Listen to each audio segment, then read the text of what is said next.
Okay. So last week we did we finished compactions. We did the IBM parallel algorithm, and we started copying. We did the basics and Chinese collector. We did an example. We said why it's correct. And what we want to do today is talk about some extensions of the copying algorithm and talk about generational collection. So as much as we can. With בצער רב וביגון קודר, so sadly I have to announce that you have homework. It's on the web. It's, in the GR. It's for 2 weeks, approximately, maybe a bit more. Questions? So, yeah. It's in Hebrew, so can I write you emails if I don't understand the translation? Yes. Maybe I will try to translate it and see. Yeah. Maybe send me a message because by the end of class I forget it all. So, okay. So, a few years ago, when I showed this slide, someone raised his hand and asked a question. Can you guess what? Can I get an extension?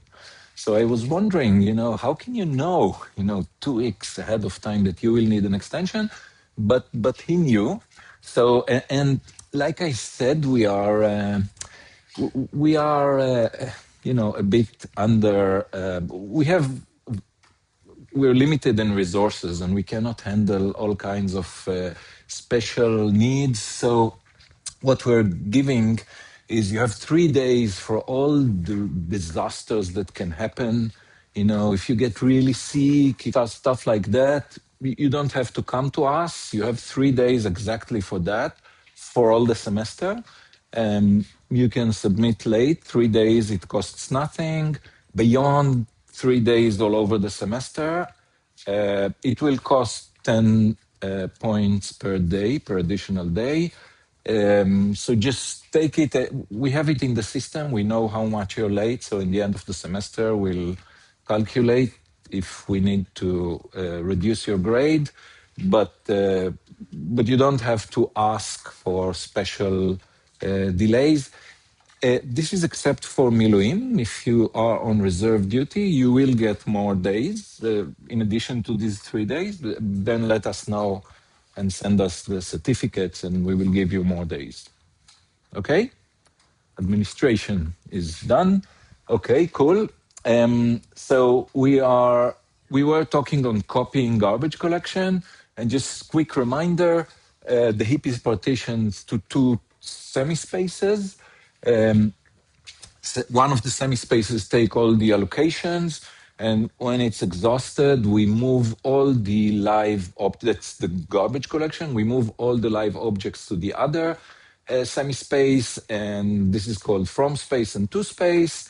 And after copying, this is not needed anymore, it becomes reserved, and it will serve as the to space of the next collection. There was like this small drawing. So this is how it may look in the beginning of a collection. Then you copy, so in the beginning, we work on to space. When we start a collection, we change the names. This becomes from space. We move all the live objects to space. We fix the roots. So now the program only can access these objects. And this becomes reserved. Next time, and we work in to space. We can allocate until this semi-space is exhausted. And when it is, we just reverse the name and copy to the other side. So we need to update pointers, and the naive solution is just, go over all the objects by a DFS, BFS, whatever you want, with a stack or queue on the side, and copy all the live objects to space, keep forwarding pointers, and in another pass, go over all of to space and fix the pointers. They may point to from space, just change them, copy.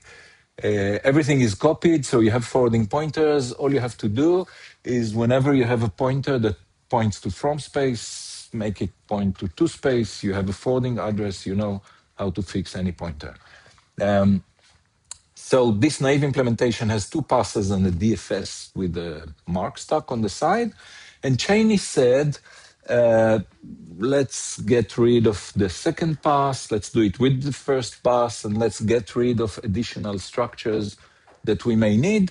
Just do one pass. So we start with copying objects that are directly reachable from the roots.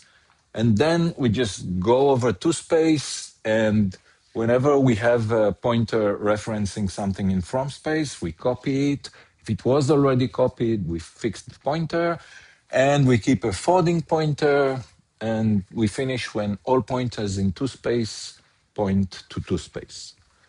Okay, so the basic action when you scan one pointer into space, when you do this scan, so if it has a forwarding pointer, you just fix it. You know it has been copied. If it doesn't have a forwarding pointer, you copy the object to space, you put a forwarding pointer, and you update the pointer that was pointing to from space. You make it point to space. This is the basic action, and the overall algorithm, you flip from space to space the directions. You scan the roots, meaning you do the same. You just do this for all the roots. You copy all the objects to space and fix the roots. And then you just go over all of to space and fix the pointers. If you need, you copy, and then you're done. So you just need these two pointers, one telling you where you can copy more objects, one telling you what you've scanned already, and you don't need any additional structure. So this is Cheney's algorithm. Any questions? Is it okay? So the properties is that half of the heap is reserved, but you don't need any auxiliary structure to do the DFS, BFS, or whatever. And you get compaction for free. You don't need to compact objects. They are compacted after each garbage collection. Complexity is proportional to the live data. You don't have a sweep where you have to go over all the heap and also touch objects that are not alive. So it's recommended when the survival rate is low. There are few live objects, and it's not too big because you don't want to reserve a large space. And if it's small and few objects are alive, then you want this. And we'll see an example where this actually comes up, I think, in the second lecture, the second hour. It's simple, and the allocation is very efficient. It's called linear or bump pointer. So you have a large free space, and whenever you want to allocate, you just move the free pointer, and then you allocate it. So this is called bump pointer or linear allocation, and it's very simple and fast. Okay, so there are three improvements that we can talk about. We'll just do the first two. This is going to be small relatively, and this is going to be serious, and this is another algorithm that we will not go through because we will not have enough time. Okay, so large and long lived objects. So when you're doing copying, if you have something that is very large, each time you do a garbage collection, you have to copy this large object from side to side, from semi-space to semi-space. If it's long-lived, you have to copy it many times. It's not good. So really, you want short-lived small objects. That's much better for copying. And what can you do to solve it? So you just take all these large objects and put them in another space that copying does not touch. So this is a very intuitive way to deal with it. You just separate your heap to two. One of them you keep all the large objects and you don't use copying there. And the same for long-lived. If something is going to live for a long while, you want to put it somewhere else and maybe deal with it using mark sweep or something, but not copying. And there is a question, how do you know that something is going to live for a long time? Because you allocate it, how do you know? And we'll talk about this a lot. in the future, because this is very important in real life. So we'll talk about it. But the main point is that I want to separate the heap to two areas that are handled differently. And this is very useful. Okay, so this is about this very short thing. What I want to describe is an idea by Lang and Dupont for doing the compaction incrementally. So why do I want to do this? Compaction is considered very slow. So it may take maybe 1.5 times or 2 times a regular collection. And usually it's avoided until you really need it. When there is a lot of fragmentation, you start compacting. But so Lang and Dupont suggested to do a bit of a compaction, to do it like in small steps. So let's look at the picture. So I divide the heap to n+1 areas, and two of them serve as from space and to space for copying. All the rest is collected with mark sweep. Okay, so I'm going to take a small part of the heap, do copying on it, and the rest is going to be done with mark sweep. So before the collection, I have a reserved area. One of these n+1 areas is reserved. The heap is built into n areas. So one of them is reserved. I take one area and I do copying from it into the two space. So now I have the previous area that I collected empty, and I can use this as my next reserved space for the next collection. So it's going to, move. So now I'm going to collect this area into this, and then that area into that, and cyclically I'm going to collect this area into here, and so forth until I do. Forever. I do it whenever I do a garbage collection. One area gets empty. So this is Lang and Dupont. Let's look at the text. So I divide the heap into n+1 equally sized areas. One area is unused, and n areas are used for allocation, as you like. And then during collection, two of the areas are treated as a pair of semi-spaces, from space and to space. And I use copying collector to handle them.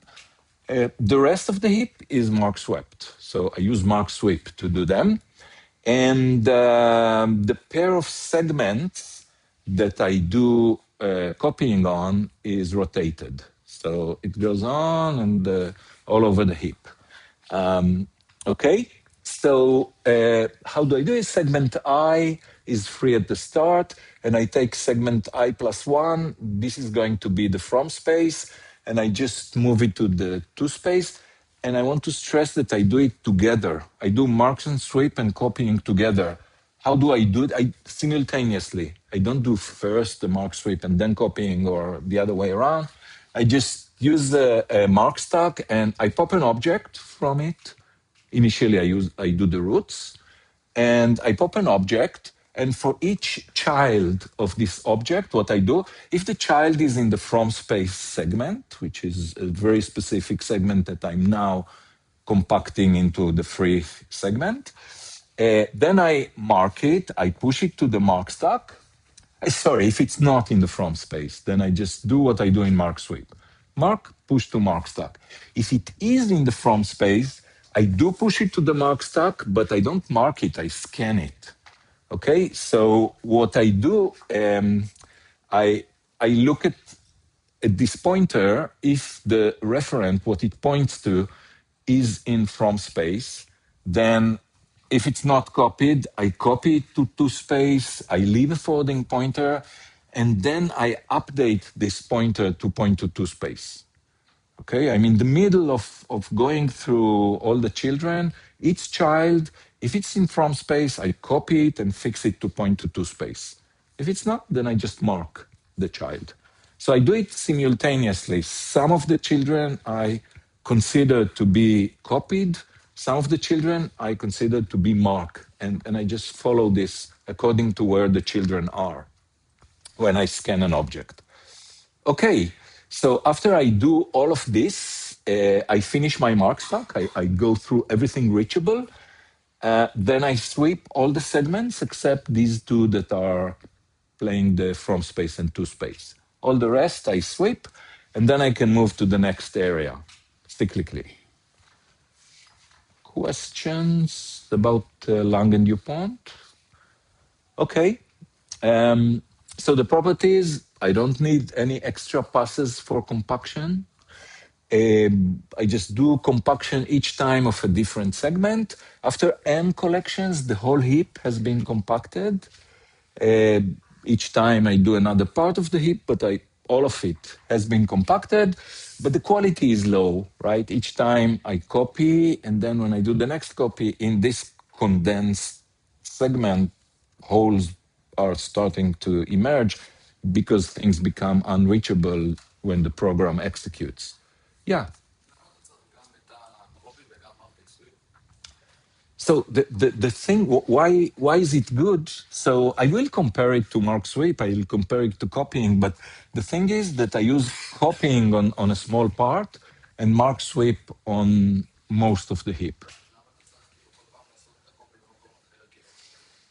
So I could do, so, this I cannot do on this again copying. I have to switch to another place because this is empty after the copying.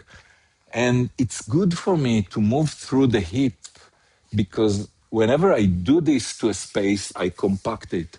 So I want to compact each of the segments in the heap. I want to achieve compaction.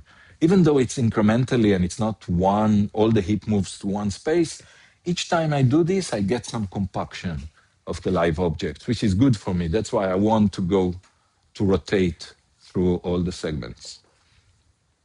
Okay, so when I can compare it to anything we know. So I can compare it. Let's compare it to Mark Compact. If I just compact everything to the beginning, then I need a small space overhead over Mark Compact. I need this 1 over n additional space in Langen-Dupont. Mark Compact does not need any space additionally to the heap. I use some additional space that is reserved to be a two-space of a segment. So there's 1 over n additional space overhead.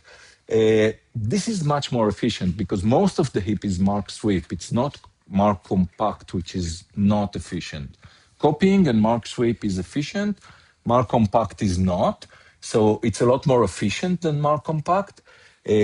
But, in Mark Compact, I get a really good compaction. Everything moves to the beginning of the heap. I get immediately everything compacted, and here it takes a lot of time until I move through all the heap and compact stuff. So the compaction quality in Mark Compact would be a lot better. If I compare Langen-Dupont to copying, then I don't reserve the entire heap on the side. I only reserve 1 over n of the heap. So space efficiency is much better. In terms of the time efficiency, the performance, then it's similar to Mark Sweep. I have to do this branch, this conditional branch, to see if I'm in the from space area or not when I visit a child. But it is a small cost to pay for performance compared to Mark Sweep. So it's almost like Mark Sweep. It's almost like copying, so it's even maybe better than copying. Allocation cannot use bump pointers. So if I use Mark Compact, I have a full. If I use copying, then when I go to space after the collection, I have one long free space, and I can just bump a pointer to allocate whatever I want. I want 100 bytes. I just move the pointer 100 bytes, and I have space for the allocation. Whereas here, I have holes in most of the heap, and just there is one compacted segment, but all the others have holes inside them. So I need to do smart allocation. I need to work on the allocation to allocate appropriately. We will discuss allocation in one of the later classes, but if you just have one long free space, it's a lot easier to allocate than if you have lots of smaller free spaces. So if I compare Langen-Dupont to Mark Sweep, Then there is a small space overhead, 1 over n of the heap I have to reserve. And there is a similar efficiency. We talked about this. And there is, I reduce the fragmentation with Ladner-Dupont because I do some incremental partial compaction all the time. Whereas in Mark Sweep, I don't do any compaction. I get a lot of fragmentation. Okay, so it has advantages and disadvantages compared to any of the things we know.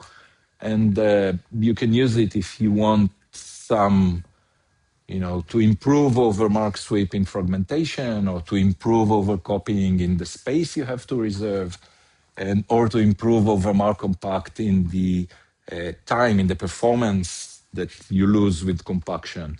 So this is an option. Okay, so if to summarize copying collection, we're not going to do the mark copy, which we'll not have enough time to do. So we did Chinese collector, we did large objects, we said we have to keep them in a separate space, and we did incremental compaction. Any questions on copying? If you compare copying to mark sweep, I will do a spoiler and say there is no real conclusion. I cannot say which is better. Each of them has some advantages and disadvantages. So in terms of efficiency, marking is better than copying because you just mark, you don't have to copy. But if for mark sweep, you have to do sweeping over all the heap, and in copying, you only touch the live object. So it depends on the heap. If there are a very small number of live objects, then clearly copying will be better. If there's a large number, then mark sweep will be better.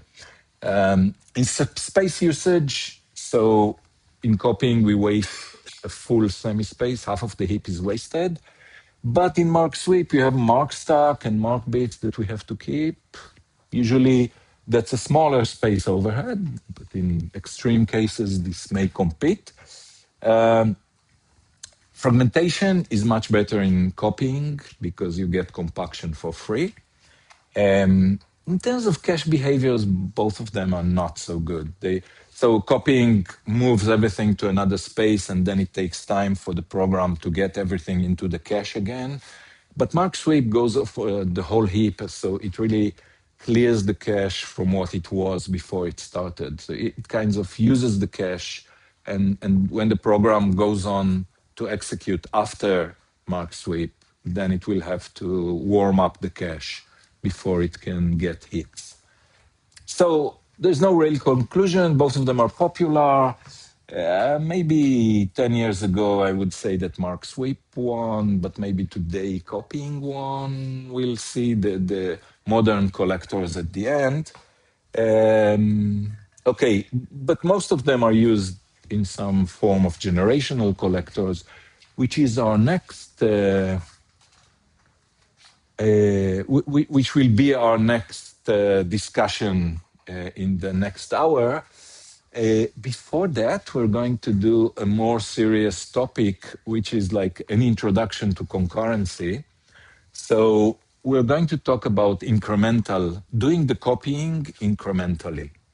So the problem is that if I do the entire garbage collection completely and let the program wait for me while it's trying to allocate, then the user notices that something is wrong. And like I said, in the 60s, when this was the way it was done, people were playing games. In the middle of the game, it would say garbage collecting, and you would wait for a long while, and it was really unpleasant for the users. And today also it's a very important for real. So if you go to, I don't know, some store to buy a book or to buy some merchandise, and the server says, please wait while I'm garbage collecting, then maybe you'll move to another store, pick your merchandise in a different internet site. And so this is considered very important to businesses and companies. And so we want pauses to be short.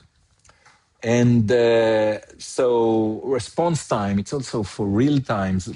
Think of a pilot who wants to raise the plane as it goes down, and you cannot say garbage collecting and let the plane crash, right? So in real time, you really need the program to be responsive, and clearly you cannot do a full garbage collection as you execute. So the length of the pauses is really important. If you look at big companies and services, I don't know, Google and Amazon and things like that, they would say, we want a distribution. So we want maybe 99.9% of the pauses to be smaller than, I don't know, a millisecond. And 1/1,000 of the cases, you are allowed to do something more serious to manage your memory. But most of the time, really almost all the time, you want the pauses to be very short. So they look at distributions. You can look at the maximum pause time. You can look at the average pause time.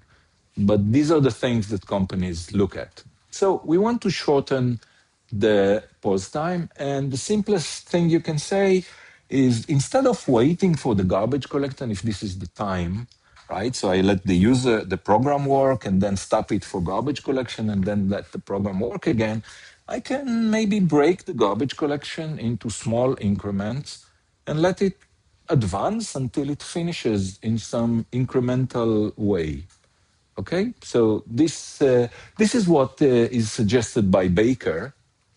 This is in 1977, and the way he says it is for during each allocation, I will do some work for the garbage collection, and hopefully at the right time, all the heap will be collected, and then allocation will not be disturbed. Yeah. This what reference counting does. So reference counting is a lot better in this sense, and that's why. It updates after every allocation and the allocation. Right, you have to work when you change a pointer, you have to update the reference count, but that's small, it's like incrementally, like this. But when you collect, so sometimes you move a pointer and then someone loses, the reference count becomes 0, and then you recursively go over everything reachable from it, and you may need to reclaim it. So you're not guaranteed to get a short pause. You could get a very long pause. If you had this large tree or data structure and you move a point, like you remove the last pointer to the head of this structure, it will take a long time for all of this to be reclaimed. Yeah, so you don't know in reference counting. It's true, and this was a reason to use it in the past, that many times it's behaving very well most of the time, but there could be a program where it will behave not so well. But yes, you're right in general that reference counting was always thought of as having smaller pauses. Okay, so it turns out that it's not so simple. So what happens is there is a collector, like a garbage collector, who is trying to understand what is reachable, and at the same time, like it stops, and then the program changes the pointers, and things become different. Right? So maybe something was reachable and now it's not reachable. Maybe it was reachable through this path of pointer and now it's not available through this path of pointers. So maybe we scan. So there is this basic example. Let's look at it. So suppose I have A is pointed by the roots and it points to B and C. This is the entire heap. Okay, these are three objects. A is reachable from the roots, and of course B and C are also reachable. And now the garbage collector, say, does marking or copying or something. It notices A, it maybe moves it to two space or marks it.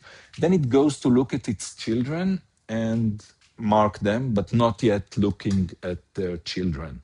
So C is not yet noticed. Now everything is stopped and the program gets the control. It's now executing. So the program does two things. It moves this pointer of A to point to C, and it eliminates the pointer between B and C. So now it looks like this. And now the collector comes back and he wants to continue. So the collector does not look again at A, okay? Because A was all, the children of A were already scanned. If I scan the children of A again and again and again, I will never finish. I have to know that I'm done with A. And here I was done with A. So I marked it black, meaning that I'm not going to look at it anymore. I've seen its children.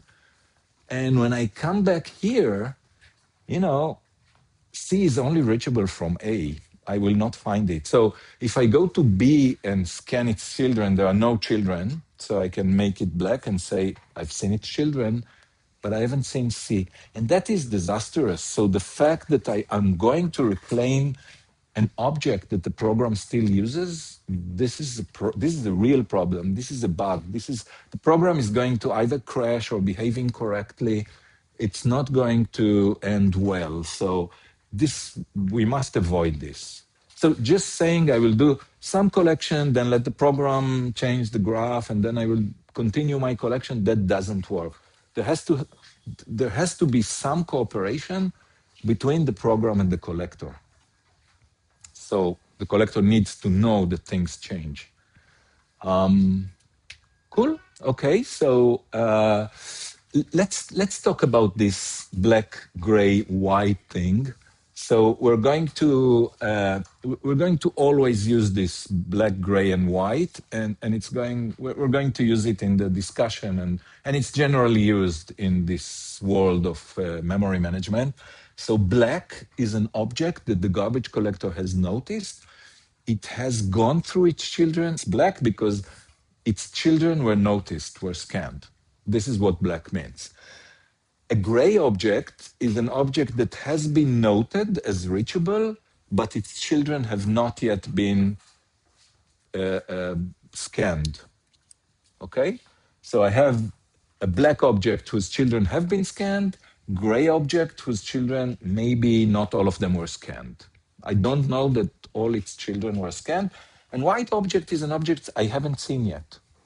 So in a mark sweep, this will mean this, I've seen its children, this is going to be scanned, and this has not been seen. For copying, this would mean has been copied to two space, and it already has been scanned. So remember that scan is going through the two space. A is before scan, it has been scanned already. And B would be something that has been noted, has been copied to two space, but I'm still going to scan it. So it's between the scan pointer and the free pointer. All this area is gray objects. Okay, so this is said here, in text, what we just said, what is black, gray, and white. And so this is defined for marks 4. This is defined for copying with two space. And you can do the same for mark sweep. So now we can say what the problem is. And the problem is that I have a pointer from a black object to a white object. Okay, there is an object that I'm not going to look again at its children, and it's the only pointer to an object that I haven't seen and is reachable. I need to see it, but I will not see it because it's only reachable from a black object. So a black to white object is a problem for me. And this is done by the program, right? The program has moved this pointer, which was not black to white, and made it black to white. The program is writing that I have no control over that. That's the user is running a program. It changes the heap. It does stuff. It's not aware of the collector. It's just running the program. It's not deliberately making problems. It's just running the program.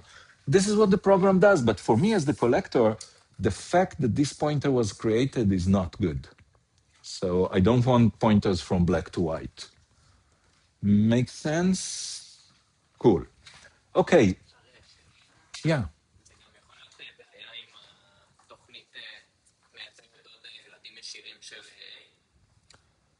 So you're saying if I create a new object and I let A point to it?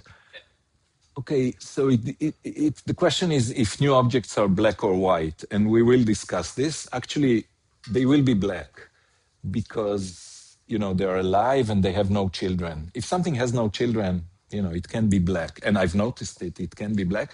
So new objects are going to be black, and that will not be a problem. But in a world where you could imagine that new objects will be white, it would be the same problem. So moving pointer from black to gray and making it black to white would create exactly the same problem. Okay, so how do I fight this? And Baker is going to say, I do not allow the program to create black to white edge. This will never happen. And we need to say how this happens. I just want to say this is very aggressive and it's going to be costly. There are other solutions that say, if there's a black to white edge, maybe there is a different way to find this object and we'll analyze it better and find it. We'll talk about such solutions later in the course. Yeah.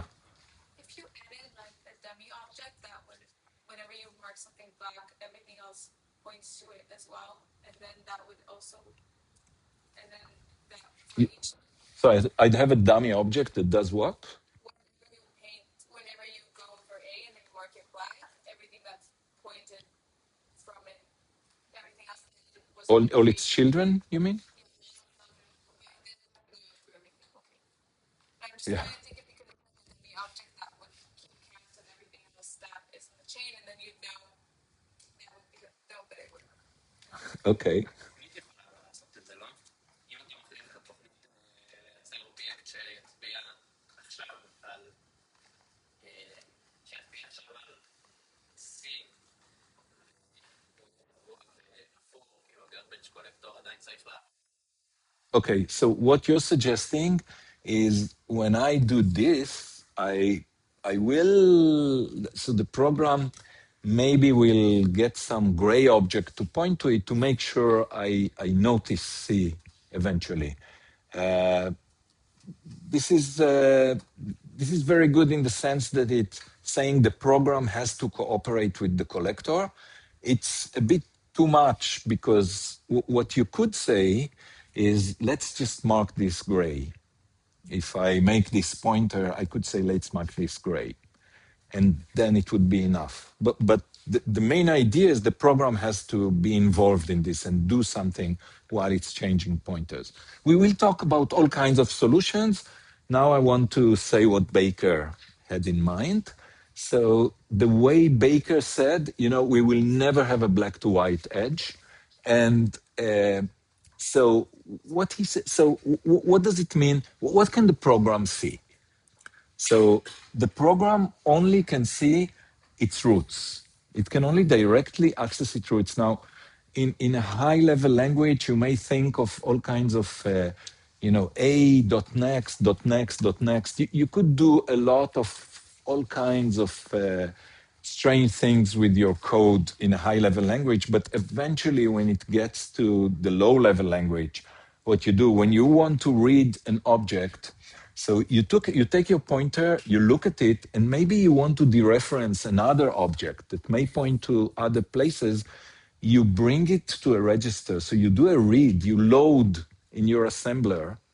Did you study an assembler in the previous course? You did. Okay. So you need to load the pointer in order to dereference it. So you can load some pointer into a register, and then you say, I want this register to serve as an address, and I want to load what's in that address to another register.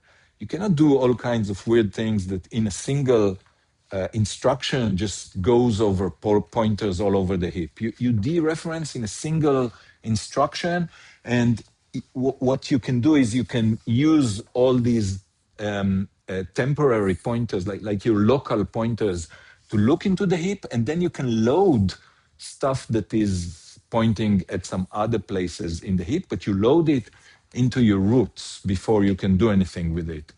And what Baker says is, when I load any reference from the heap into my registers or my local variables, I will always load something that's in two space. So my roots will always look at two space. What will happen if I have here a pointer that points to from space and I want to load it into my roots, the program is going to make sure that this pointer will make this copied to two space, and then the new pointer that I will put here will be to two space. Okay, this is the intuition. Let's say it now slowly and more clearly. So I never let the program create any pointer from black to white. And the way that I do it is that the program can only touch pointers in two space. It only has pointers to two space. It will never have a pointer to from space. And the white objects are in from space. All the pointers, all the objects in two space are either black or gray, if I scan their children or not, but they're not white. All the white objects are in from space. So the program will never get a pointer to from space. If this happens, so the program cannot write a pointer from black to white because it doesn't have a white a pointer to a white object. So the way that I make sure that program only gets pointers to two space is by using a read barrier. Okay, what is a read barrier? Whenever I do a read of a pointer, I add code to that the program is not aware of. This is a code that is added by the system. So you in your program, you write, I want to dereference this. I want to look at a dot next. But what happens in practice underlying your program is there is an added code, and when you try to access a from space object, this code takes A, it copies it to space if it has not been copied yet, making it gray, and only then it gives back. So it fixes the pointer that you're reading to point to space, and it gives you back, the program gets back, when you say a dot next, you don't know that before you get the value of a dot next, the pointer, this object that you wanted to touch is copied from space to space, and you get a pointer to space.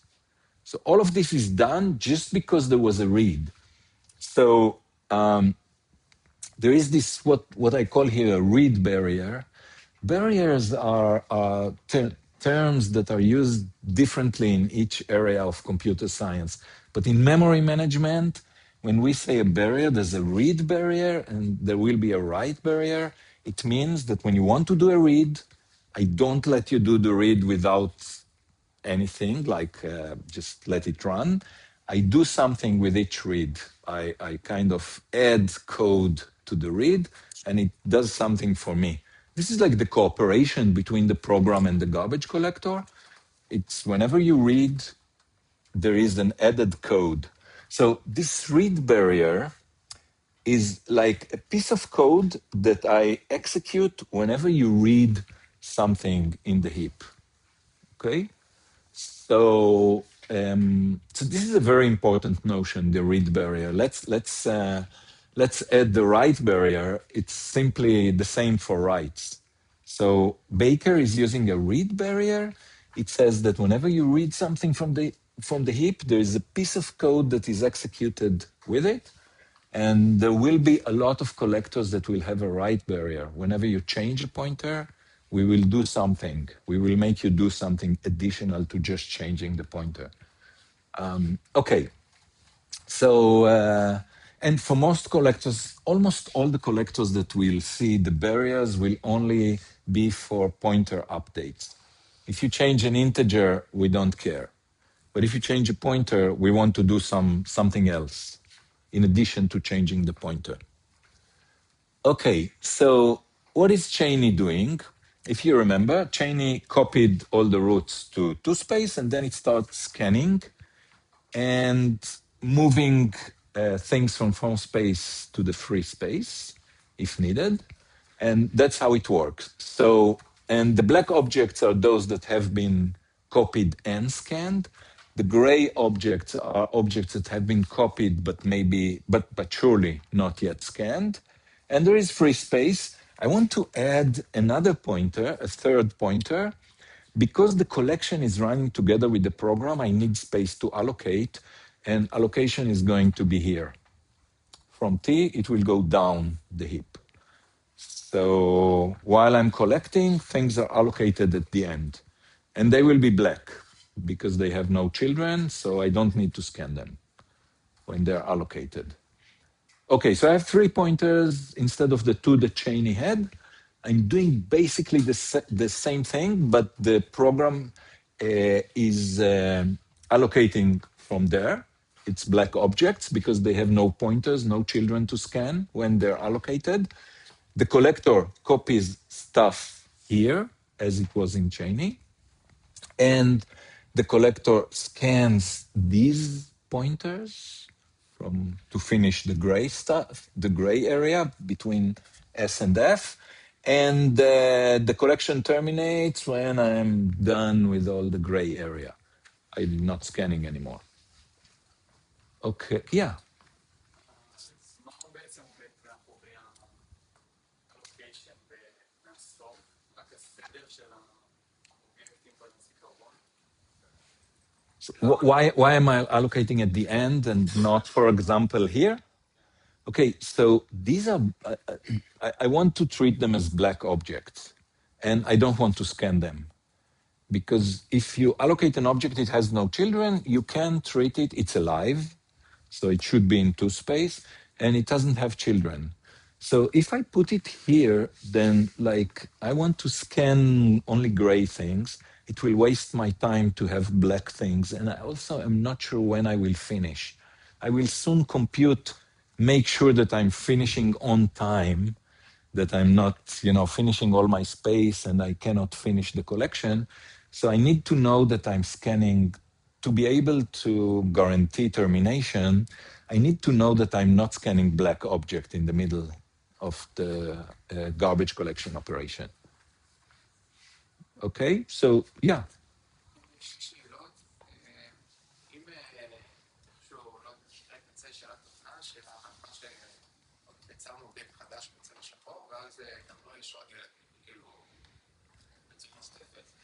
So you're asking what happens if I allocate something here and then I put a child into it. So this is the same thing as what happens if I put a child into here. And what Baker guarantees, if you have a child, you can only be pointing to 2 space.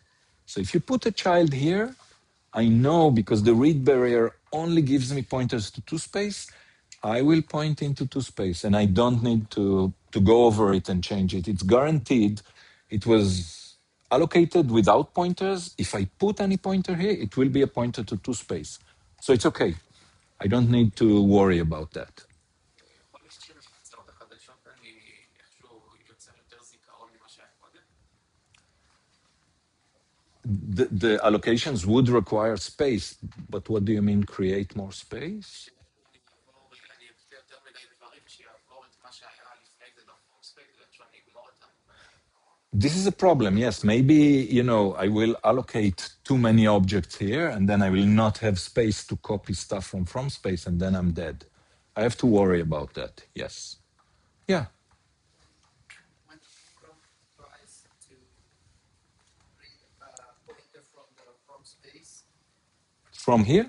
yes, then it copies to the space. Yes. Doesn't that miss out the locality? Yes, it changes the order of objects. We said that usually in copying there is like a linear order, and this will change due to reading. But what you know is that you read stuff that is already here. So what you're going to do, you're going to take a pointer here and read it, and due to that, you will copy the child here.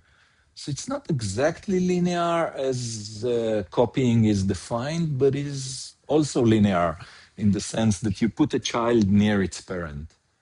And in practice, it is okay. So it doesn't create a problem in the ordering that would hurt locality. Yeah. השחורים אבל לא עושים את הלוקיישן. כאילו מה שאני רוצה בשחור. כי זה... This one? So this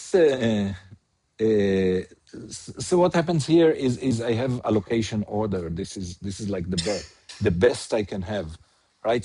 For these objects, I get excellent ordering. It's like sliding, right? Sliding says I want to keep allocation order, and here I just do it by allocation order, so I don't lose it. הרי יש מי שנגיד את A, בדוגמה שראינו קודם עם A ו-C, אז C יוקצה בצד ימין, ויהיה בעצם שמאל. No, C is here. So in that picture, A was black, B was gray, and C was still in from space. None of them was new allocation. If you have a new allocation, it's black. אני מתכוון זה לא יהיה אוטו, מה שהיה קודם, זה כבר The order of what do you mean? בצד שלא תמתית להם. No, because so it's correct that the first object that will be allocated will be far away from previous or the objects that were allocated, and they will be copied somewhere here.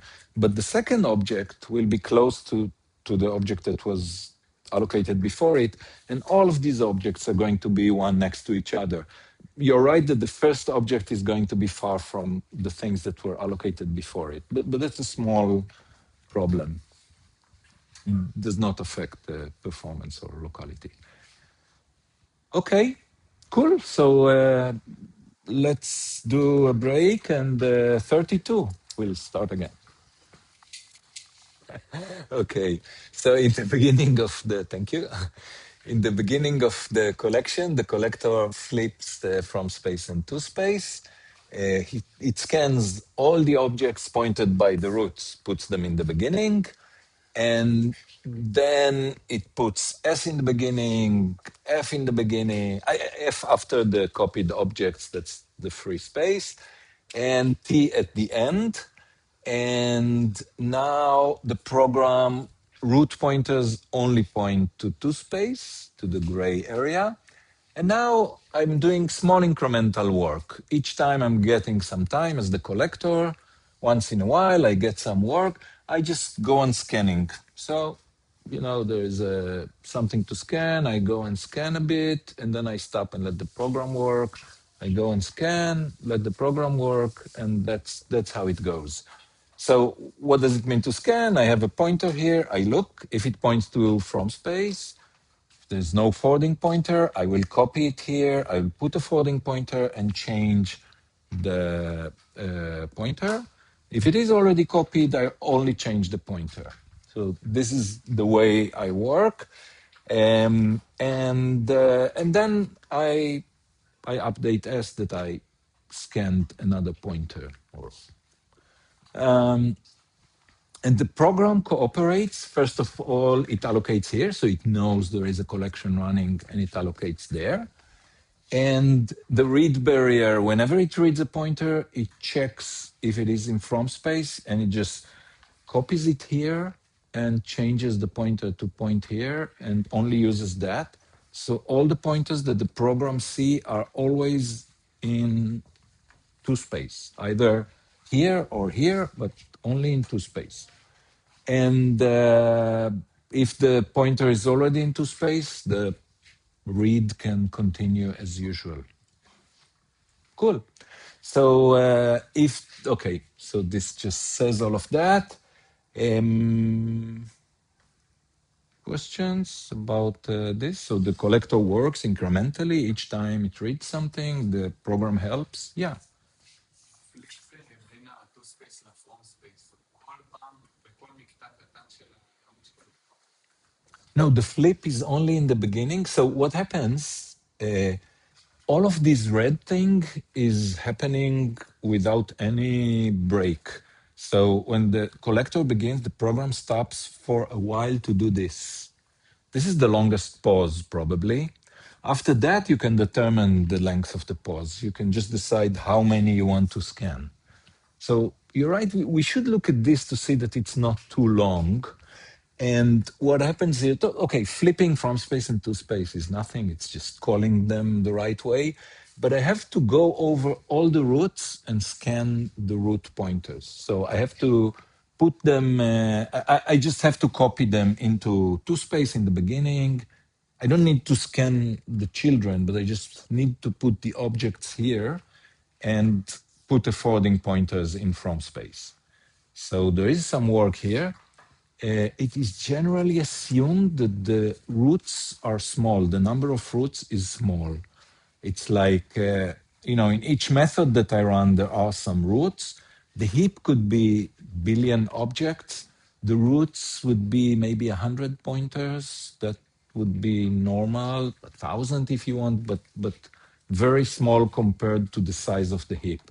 That's the assumption. If there is a huge number of heaps, because I don't know, you have a recursion with million, the depth of the recursion is a million, and you just call yourself again and again, then the number of fruits can be really huge. And then we don't know that this is going to be a short pause. Usually that doesn't happen, but it could. At worst case, this could happen. So you don't want to put it in the airplane where the pilot has to put it up. Baker, when he wrote this paper, he says this is a garbage collection for real time.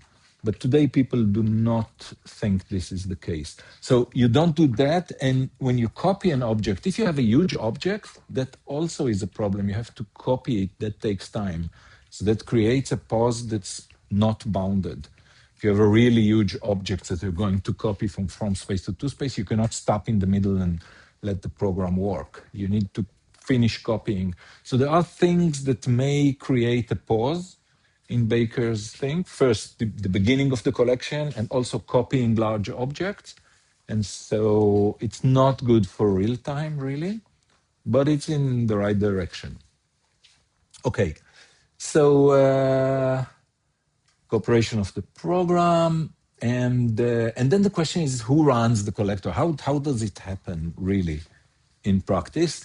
And what Baker recommends, and this is a really good recommendation, is that each allocation runs some of the collection. So when I allocate something, I also do work for the collection. And specifically, there is going to be okay.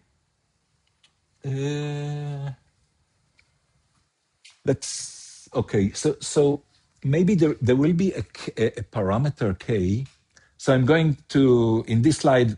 What the goal is to make sure that I have enough space that I don't get when I copy and allocate. I don't get stuck by too much allocation that I don't manage to copy. But before that, I want to say that k is usually the number of words that I scan with each allocation of one word. So what happens if I allocate 100 words as a new object, I'm going to help the collector now by scanning 100K words into space. So if I'm here and I'm going to allocate 100 words here, I'm going to advance S by 100K. K is a parameter that I decide. How much do I give help to the collector when I'm allocating?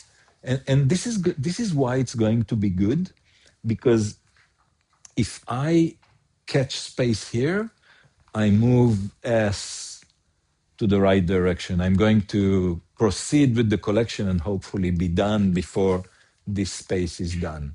So whenever I take some new bytes of allocation, I do K times more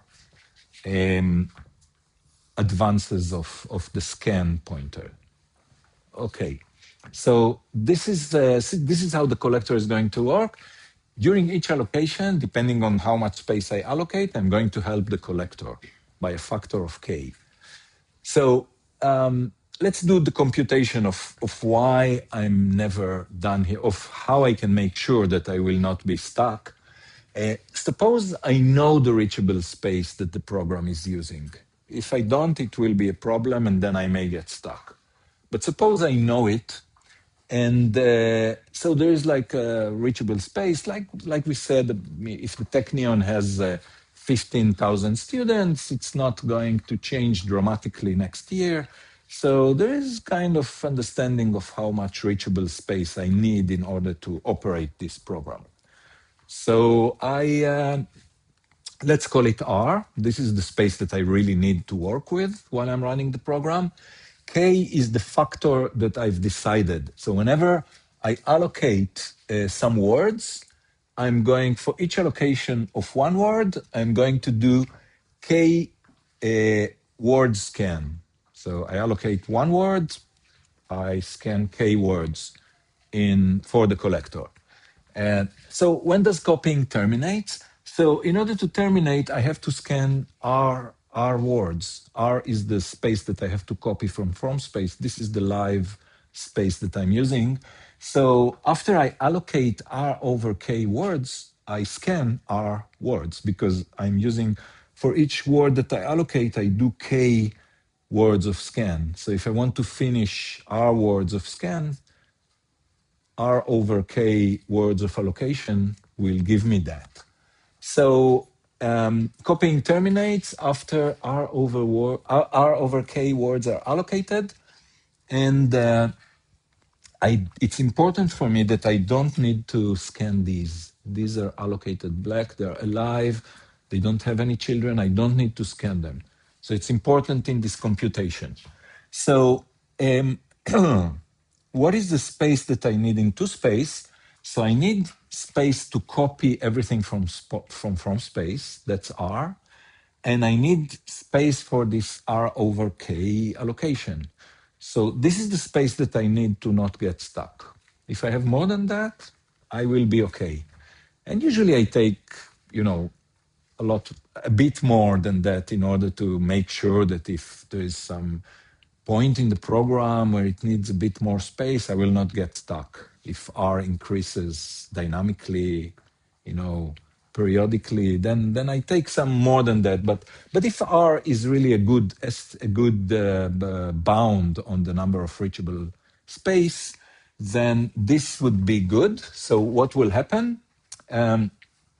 Just when R over K words will be allocated, I will finish to scan all to space, all the R space that is copied from space, and I will copy everything. And now there's a trade-off. If I take a small k, this means that I will do a small service during allocation. I will do less service for the garbage collection. I will do less work, and then I will be faster in location. But then I need larger heap space because I need to make sure that I finish before allocation takes too much space. So if k is small, then I do less work in each allocation, but I need more space. If K is large, of course, I need less space because this is a smaller fraction, but then I have to work in each allocation more to help the collector. Okay. Okay, so if you take K out of it, you need to make sure if the memory is set and R is a property of the program, you need to make sure that you do enough work in each allocation in order for things not to get stuck. So you can compute K like that. Questions about the computation? Okay, yeah.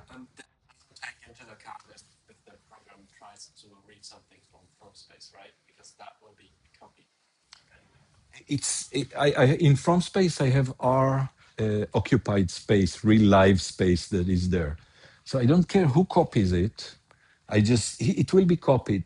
You're saying it will even be better, right? Because in allocations I help this, but sometimes some of it will be done by the read barrier, and then it will be better. It will make my life easier because things will already be copied when I get to them, but I will still need to scan these words by the collector to make sure that it is done. So even if part of it is black because of the read barrier, I will not know it and I will have to scan. But it will shorten my allocation service to the collector. Yeah, questions? Okay, cool. And I want to say something general. When I'm copying an object and the program is running concurrently or like in a time split between them, then I will have two copies of an object, and the program must know which one to look at. The worst thing that can happen is if I have a multi-threaded program and one thread updates one copy and another thread updates the other copy, and then I don't know how to, resolve this inconsistency. So what Baker says is I only use two space. Whenever I touch anything, it will be in two space. There is a copy in from space with a forwarding pointer, but I will never change it. Once collection has started, I only use the two space object, and I will have to resolve this in each copying concurrent collector. I will have this problem. So here it's quite simple because in Baker we only touch the copy that's into space. But in general, we'll have to worry about this. Okay, so the properties, we have no long pauses, except if you have too many roots or a huge object, then the pauses are short. Garbage is only collected when necessary. This is because allocation does the service to the collector. It means that if I'm not allocating and I don't need garbage collection, then I'm not doing anything, right? I only do the garbage collection when I'm allocating. So it's good. I do it when it's necessary.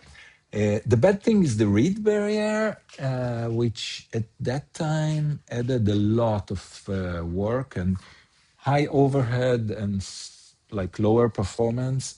And so we would prefer not to have a read barrier. And like I said, real time was not fully obtained. You have this problem that when you start a collection, you need to go over the roots, and that may be long. When you copy a large object, it's unbounded. And if you're doing a lot of allocation, then you're also doing a lot of service to the collection, and that may create a time that the program is not responsive enough. So it's not, don't expect it to be used in real time. It's just a step in the right direction, but it's not there yet. I want to say about the read barrier. Why is read barrier so bad?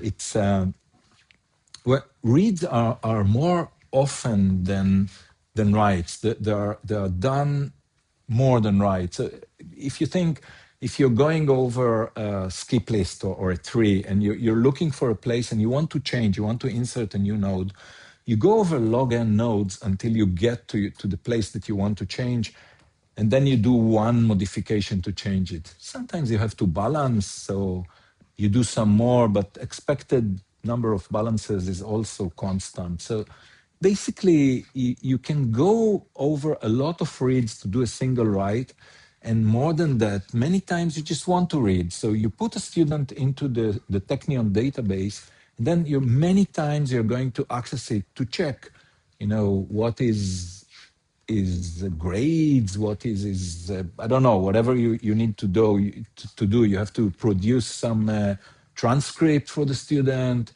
And so many times you just read. And even if you write, until you do the write, you do lots of reads. So reads are happening more often than writes in computer systems.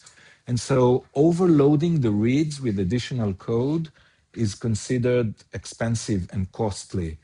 And so we would much prefer a write barrier, okay? And we're going to talk now about a system that manages to work with a write barrier. It does more work than this, but it changes the read barrier to a write barrier, and so it's considered better. Okay? Cool. So this is the work by Netless and O'Toole. It came maybe a few years after Baker. Baker was 77. This is 15 years later. And they said, basically, a read barrier is too expensive. Let's use a write barrier. And when we said read barrier was 20%, maybe a write barrier would be 2-3%. Maybe their right barrier is a bit more expensive, but in general, these are the rule of thumb. So what do they do? I don't know if you have ideas or, okay, maybe I've already shown this slide. It's a bit more problematic to be completely original. But we don't want read barriers.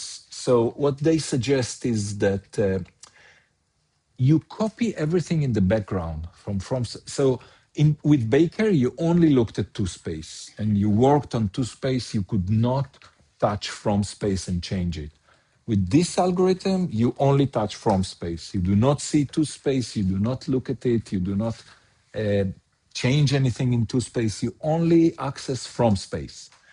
But what happens is that while you're working with from space, the collector starts copying everything to two space.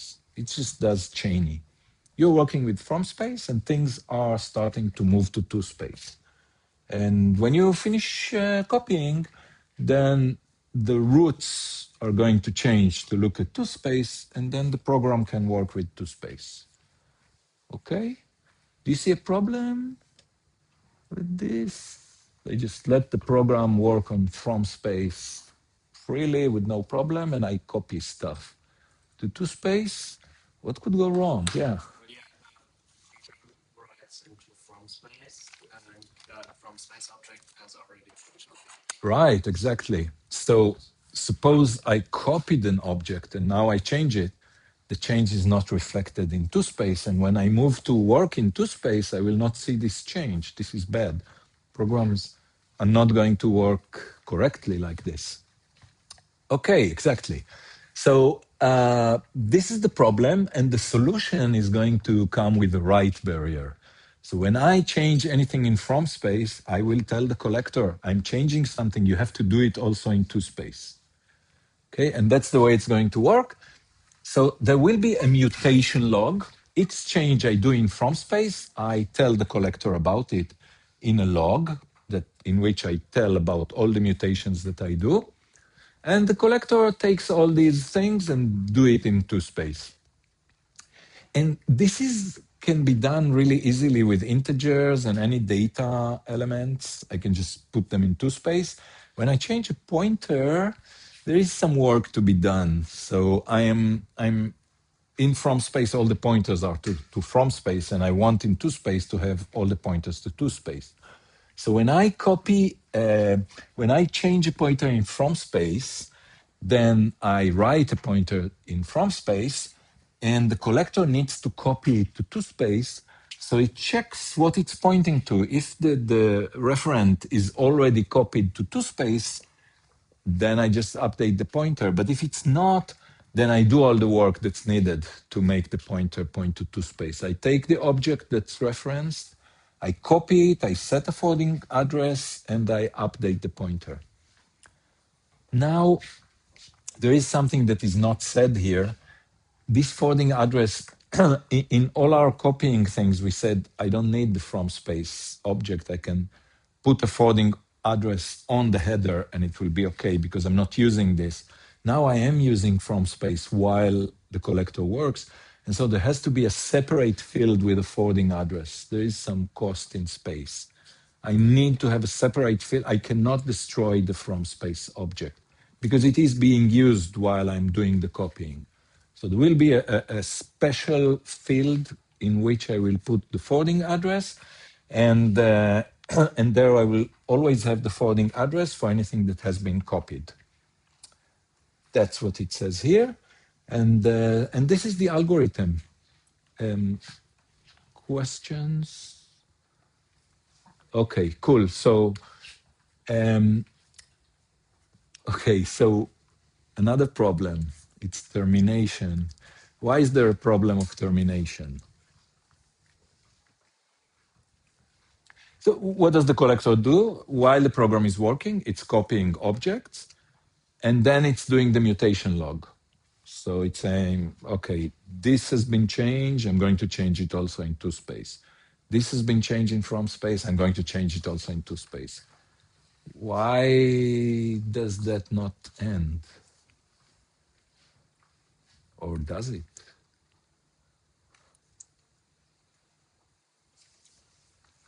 Yeah.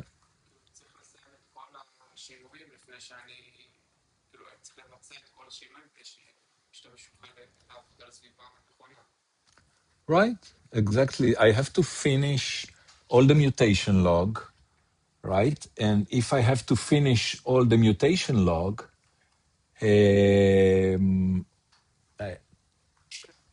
I finish what's there, but the program goes on doing changes to the from space, and then there is more mutation log, and then I go and apply it, and then there are more mutation logged into the mutation log. So this seems like a kind of race that will never end. So I need to go over all the objects into space and apply all the mutation log. And so since the collector is incremental, the mutation log keeps growing. And so what happens is when there is not much, this is kind of not scientifically accurate, but there is some threshold when I see that I've done enough mutation log and there's a few that remained, I just stop the program. I don't let it work anymore. And the collector runs alone and finishes the mutation log, and then the program can work on space. Okay, and just at the end, I fix the roots and I let the program run. Okay, so this is the algorithm. Any questions? Cool. So what's the properties? There's no long pauses. Everything is done in the background. Most of it is done in the background. Write barrier instead of read barrier, which is great. But in terms of the work we do, each modification is done twice. I do it in from space, and then it is done in to space. And also I have to tell about it. So it's more than twice. Change from space, change to space, and talk about it in the mutation log. So I have to work quite a lot more than the original program. The write barrier is expensive. Usually I only do a barrier for changing pointers. Here, any change of integer, data, whatever, characters, I have to report in the mutation log to be copied to space. And so it's more expensive write barrier than what we usually have in this course. Okay, so we have Baker, we have Netless tool with the write barrier. And that concludes the copying. And I want to move to a completely different two-generational collection. So if there are any questions, you are welcome while I'm switching.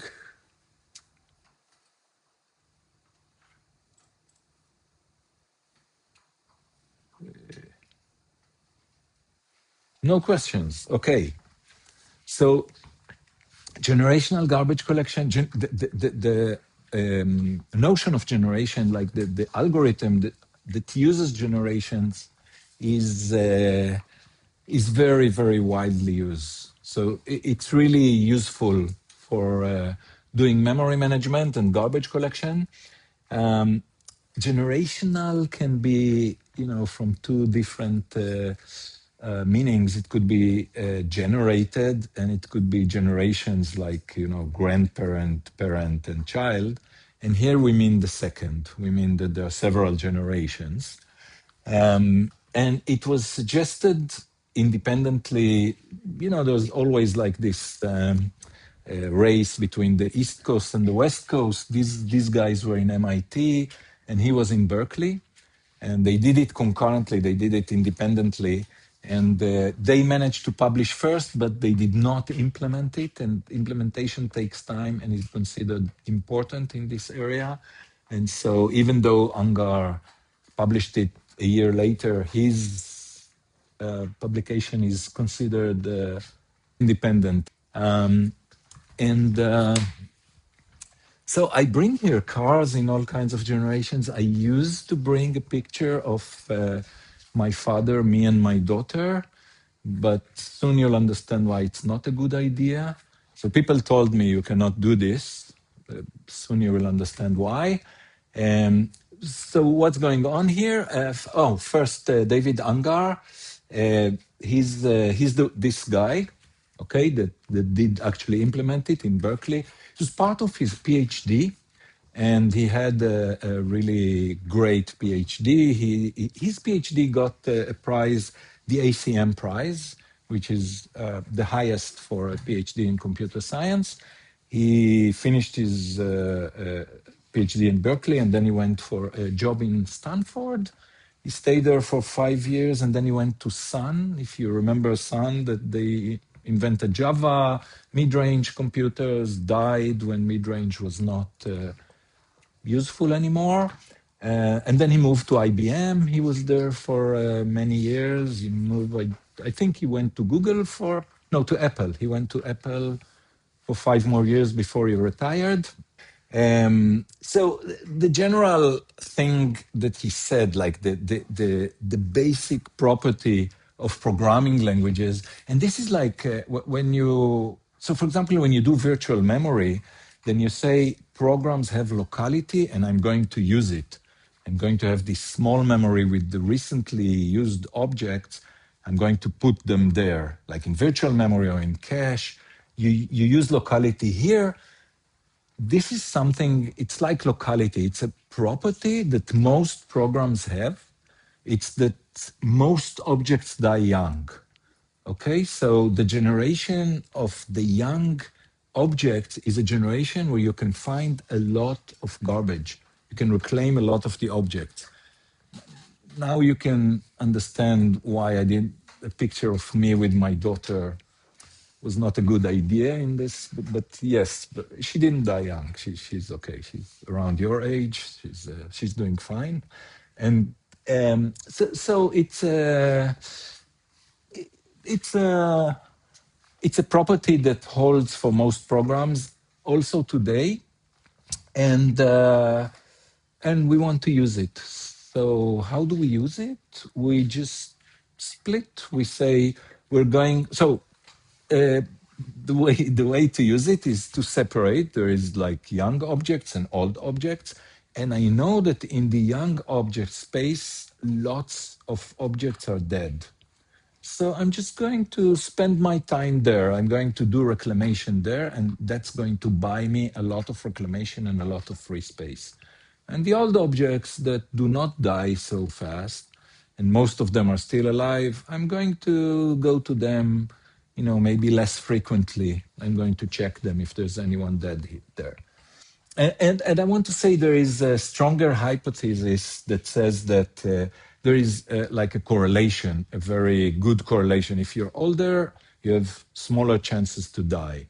But we don't need that. So there were some collectors who made use of this stronger hypothesis, and it usually happens in programs, but not as often as this thing, which almost always happens. Okay. So the way to go is separate objects by age and collect young objects, the young space, more frequently. Cool. Okay.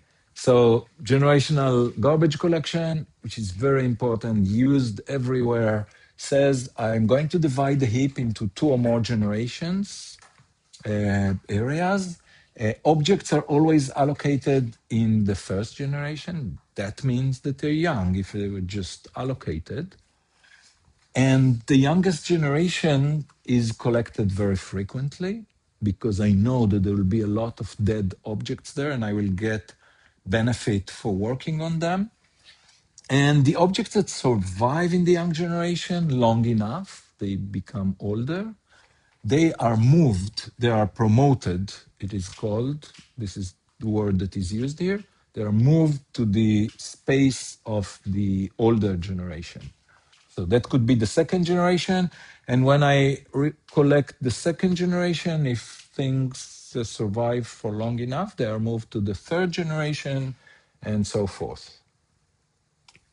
Okay? That's the way it is used. How do you determine what means long enough? Right. This is very like non-mathematical. It's kind of engineering thing that people do. We will discuss it a bit. When do we decide when to do that move? Because that actually takes more time, right, to move something into the other generation? It is an important question, but I want to delay it because I have some slides on it. So it's an excellent question, and you know how questions are defined. If I have slides on it, it's an excellent question. If I know to answer the question, then it's a very good question. Yeah, do you have a good question? Okay. אם אני מחלק את המחסנית את ה-heap לשתיים של הצעירים אז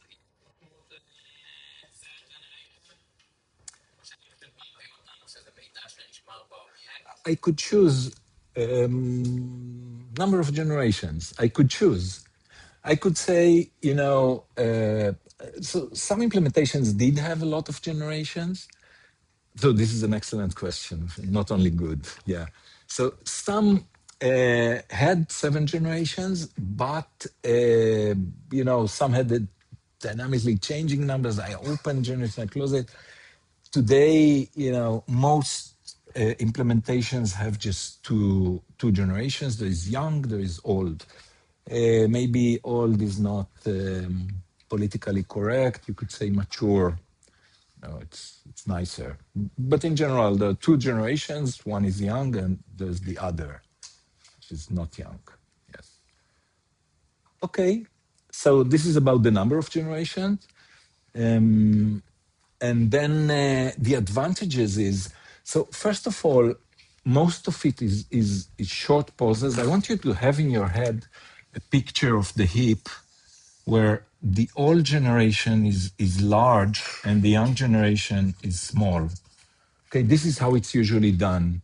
And so what happens if you just keep a small space for the young generation, then what you know is when you collect, usually you collect the young generation and it's going to be short because it's small. So this is really good. Now there's more efficiency because you concentrate your effort on the place where there are lots of dead objects. So it's really efficient. So you have short pauses and you have efficiency, which is great. You have both these good properties. And then there is also locality.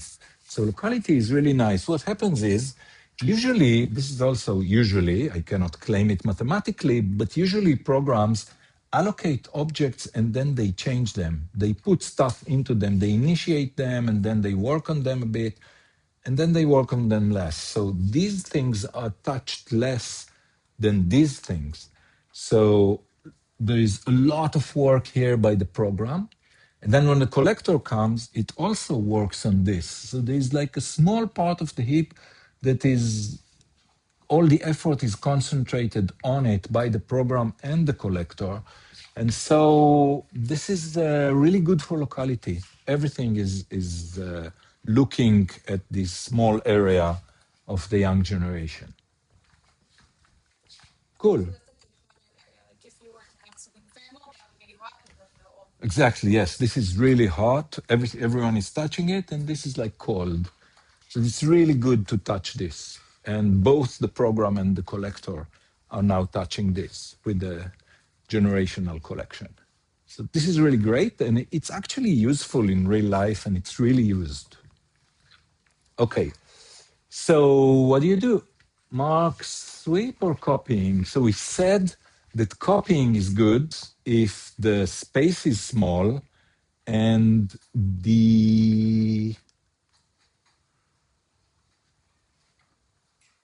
and the live space, so the number of surviving objects is small. Okay, what would you do here? Yeah. Yeah, the small part and the long part, we should probably do copying, and the long part we would be more sweeping. Yeah, that's exactly the standard way to do. You do copying here. This means that you have to reserve space, but what you reserve is small because the young generation is small. And you copy only the live objects. And if there are only a few live objects here, then you don't work a lot on this. So this is really a useful place to employ copying. And with the old generation, you don't want to copy, you don't want to reserve such a large space. And also you don't want to copy all these old objects that stay alive forever. So this is really a popular choice. And you get a small waste in space because you reserve for the young generation double space, but it's the young generation is small, so it's not a large waste in space, and you get the highest efficiency like this. Okay, yeah. Is there any way that you take care of fermentation in the old part? Because if you do, just mix with you. Right, here you get compaction for free. Here you'll have to do compaction if you want to do it. Yeah. So what happens is, say, you do lots of collections here. Once in a while, you collect this. And once in a while, you do also compact that. Yes. Yeah. יש קורלציה מסוימת בין הגיל של האובייקט לגודל שלו, שמשהו שלא מעניין אותנו. Is there a correlation between the age and the size of the object? I would guess yes, but I don't recall seeing a check like that. Maybe there is somewhere, but is it useful here? So I would say probably you don't allocate like a huge object and then kill it immediately.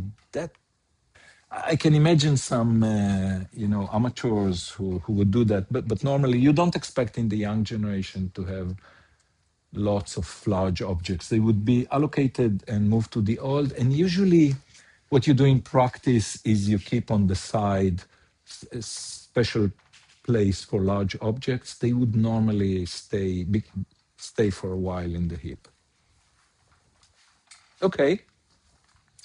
So let's do a simple example. You know, this course has started as a seminar, and some students build all these nice examples. So let's look at this. This is a heap. This is the young generation here. I mean, the proportions are not good because the old generation is just as large and it should be a lot larger, but it doesn't matter for the example. So I have here the roots, and they are pointing to several objects in the old area. There are two dead objects here. And in the young area, there is A is pointed by the roots, and then it points to B, that points to C, and then there is a pointer from the old area to the young area. And I think, yes, we must know that D is alive. Even though we just collect the young generation, we must know that D is alive, and that's an issue we'll have to handle when we design a generational collector. But let's look at this example. So I do a young generation collection, and what I want is that A, B, and C will move here, and D will also move to two space, and J will not. So this is what happens here in the first collection.